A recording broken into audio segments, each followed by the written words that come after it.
Bonjour, good morning, salam alaikum, Azul, Moté, Abari. Salut chère communauté, bienvenue sur la chaîne Bonjour Canada. J'espère que vous allez bien et que vous passez une bonne journée. Il existe plusieurs moyens ou profils qui vous permettent de travailler au Canada sans permis de travail. En effet, certaines exceptions sont accordées par les autorités canadiennes à certains profils pour leur permettre de travailler au Canada sans avoir besoin d'un permis de travail. Dans la vidéo de ce jour, nous allons voir qui peut travailler dans une entreprise canadienne sans avoir besoin d'un permis de travail. Merci de vous abonner et d'activer la cloche afin de recevoir les notifications pour les prochaines vidéos. Environ 60% des personnes qui regardent mes vidéos ne sont pas abonnées à ma chaîne.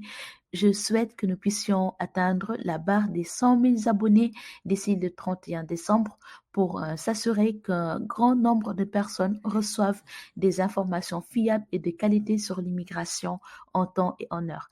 Donc, pour les personnes qui ne sont pas encore abonnées, merci de vous abonner à ma chaîne Bonjour Canada. Et pour ceux qui sont déjà abonnés, je vous souhaite bienvenue, les personnes qui viennent d'arriver et ceux qui sont là depuis longtemps. Je vous remercie vraiment pour votre fidélité infaillible. Si vous appréciez mes vidéos, merci de mettre un j'aime. Ceci va aider l'algorithme de YouTube à recommander mes vidéos. Merci. Donc, voici le lien du formulaire dans le site officiel de l'immigration qui vous permet de savoir si vous avez besoin d'un permis de travail ou non. Je vais vous laisser le lien dans la barre de description de cette vidéo. En gros, ce formulaire, il y a plusieurs cases à cocher et selon votre profil, vous allez prendre la situation qui vous correspond et ensuite ils vous diront si oui ou non il vous faut un permis de travail pour travailler au Canada ou pas. Une personne autorisée à travailler sans permis de travail peut néanmoins avoir besoin d'un visa de résidence temporaire pour entrer au Canada de façon temporaire. Donc, découvrons maintenant les personnes qui sont concernées par le permis de travail, les personnes qui peuvent travailler au Canada sans pour autant avoir un permis de travail. Commençons avec les visiteurs commerciaux. Donc, les visiteurs commerciaux, la dispense de permis de travail pour les visiteurs commerciaux facilite l'entrée au Canada des étrangers qui ont l'intention de s'adonner à des activités commerciales internationales au Canada. Ces activités sont considérées comme un travail au sens de l'article R2. L'article R2, vous pouvez le trouver sur Internet, étant donné que l'étranger peut se voir verser un salaire ou une commission, même s'il n'intègre pas directement le marché du travail canadien. Donc, nous avons les visiteurs commerciaux. Ensuite, nous avons les représentants de gouvernements étrangers et les membres de leur famille. Les représentants étrangers ainsi que leurs employés et familles peuvent travailler au Canada sans permis de travail. Les représentants étrangers doivent être accrédités par le ministère des Affaires étrangères du Commerce international. Les représentants diplomatiques auprès des bureaux des Nations unies au Canada sont également couverts par cette exception. Nous avons personnel militaire. Le personnel militaire et les employés civils venant au Canada de pays désignés en vertu de la loi sur les forces étrangères présentes au Canada peuvent travailler et étudier sans permis. Les familles de ces personnes sont aussi couvertes par cette dispense. De plus, le personnel militaire est dispense de l'exigence du passeport, du visa de résident temporaire et des examens médicaux. Ces dispenses ne s'appliquent pas aux employés civils ou aux membres de leur famille. Ensuite, nous avons les employés du gouvernement étranger. Le Canada a conclu avec d'autres nations des ententes prévoyant des périodes d'emploi dans les pays respectifs. En vertu de ces ententes, les fonctionnaires étrangers peuvent venir travailler pour un ministère ou un organisme du gouvernement du Canada ou d'un gouvernement provincial. Ces personnes ne travaillent pas pour une mission étrangère ni pour un organisme international. Nous avons les inspecteurs de l'aviation civile. Les inspecteurs de l'aviation civile étrangers sont des agents sélectionnés et formés en vue d'assurer la sécurité aérienne. Parce qu'ils sont employés des gouvernements étrangers, ils peuvent travailler au Canada sans permis de travail, mais leur fonction se limite à assurer la sécurité à bord de certains aéronefs.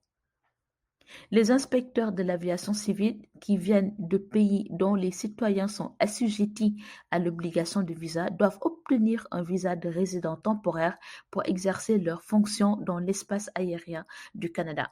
Mais sinon, ils n'ont pas besoin d'avoir un permis de travail pour exercer leurs fonctions.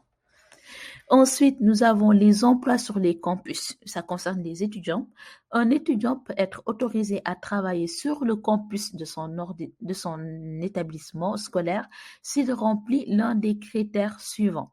Donc, détenir un permis d'études valide, avoir été étudiant à temps plein dans l'un des établissements suivants.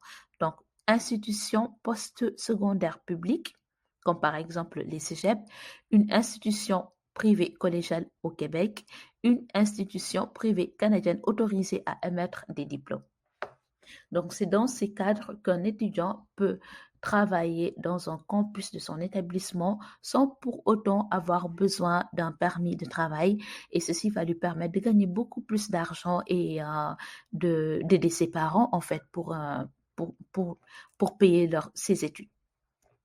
Nous avons les artistes de spectacle. Plusieurs artistes de spectacle peuvent travailler au Canada sans permis de travail. Cependant, certains types d'activités exigeront une étude d'impact sur le marché du travail et un permis de travail. Ensuite, nous avons athlètes et membres d'une équipe. Les athlètes étrangers professionnels ou amateurs peuvent entrer au Canada pour participer à des activités ou à des manifestations sportives à titre de participants indépendants ou membres d'une équipe. Les entraîneurs et soigneurs étrangers ou autres membres essentiels de l'équipe peuvent également entrer au Canada pour participer à ces événements. Immigration Canada donne les exemples de dispenses suivants, donc des joueurs ou amateurs dans des équipes canadiennes, des étrangers propriétaires d'animaux présentant leurs propres animaux à un événement, des jockeys venant d'écuries établies à l'étranger, des pilotes de voitures de course, des personnes qui viennent participer à des essais avec des équipes professionnelles, membres d'une équipe participant à un événement au Canada, les membres de soutien d'une équipe, les coachs et entraîneurs d'une équipe. Puis, nous avons les correspondants de presse, journalistes et membres des médias. Les correspondants de la presse et leur équipe qui viennent au Canada pour couvrir un événement sportif important peuvent le faire sans permis de travail. Cela implique les journalistes à condition que l'agence ne soit pas canadienne. Cependant, cette dispense ne s'applique pas au personnel de gestion ou de bureau, sauf pour les événements spéciaux d'une durée de 6 mois ou moins. Ensuite, nous avons les conférenciers, puis nous avons les organisateurs de congrès. Cette catégorie s'applique aux personnes qui viennent au Canada pour organiser un congrès ou une conférence avec éventuellement le personnel de soutien administratif du comité organisateur. Donc, les types d'événements couverts sont les congères et réunions des assemblées d'associations et de sociétés, les salons ou expositions professionnelles. Les fournisseurs de services techniques tels que ceux qui fournissent des services d'audiovisuel, d'installation et de décor ne sont pas concernés par cette catégorie. Puis, nous avons les membres du clergé, donc une personne qui prêche une doctrine, préside des fonctions liturgiques ou donne des conseils d'ordre spirituel à titre de ministre ordonné, de laïc ou de membre d'un ordre religieux peut travailler au Canada sans permis de travail. Puis, nous avons les juges, arbitres et officiels chargés de fonctions similaires. Les juges arbitres peuvent entrer au Canada pour participer à une compétition internationale de sport amateur, à des manifestations artistiques ou culturelles internationales. Les compétitions de sport doivent être organisées par une association internationale de sport amateur et avoir pour hôte une organisation canadienne. Ensuite, nous avons examinateurs et évaluateurs. Les professeurs étrangers et chercheurs peuvent souhaiter entrer au Canada afin d'évaluer des programmes universitaires ou des propositions de recherche menées par leurs étudiants. Puis, nous avons les témoins experts et enquêteurs.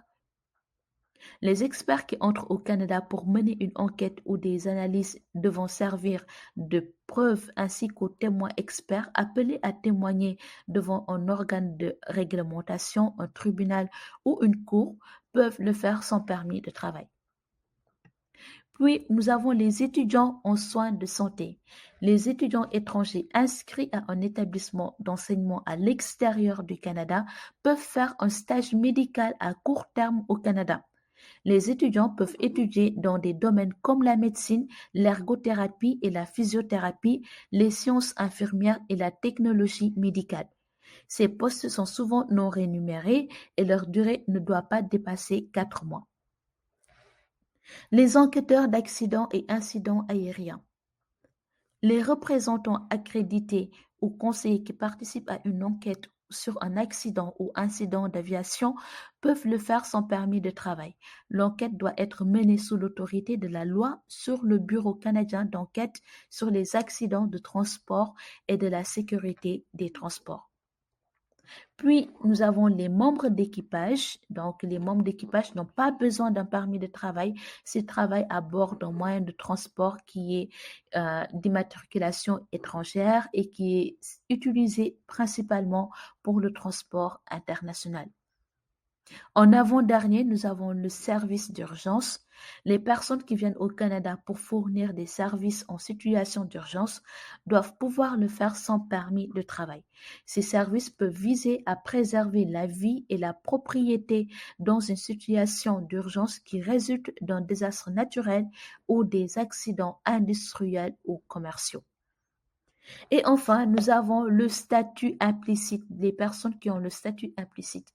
Avec un statut implicite, des personnes peuvent continuer à travailler en étant au Canada en attendant de recevoir leur nouveau permis de travail si elles ont fait la demande d'un nouveau permis de travail avant la date d'expiration de l'ancien permis. Donc voilà en gros les différents profils qui sont autorisés à travailler au Canada sans pour autant avoir un permis de travail.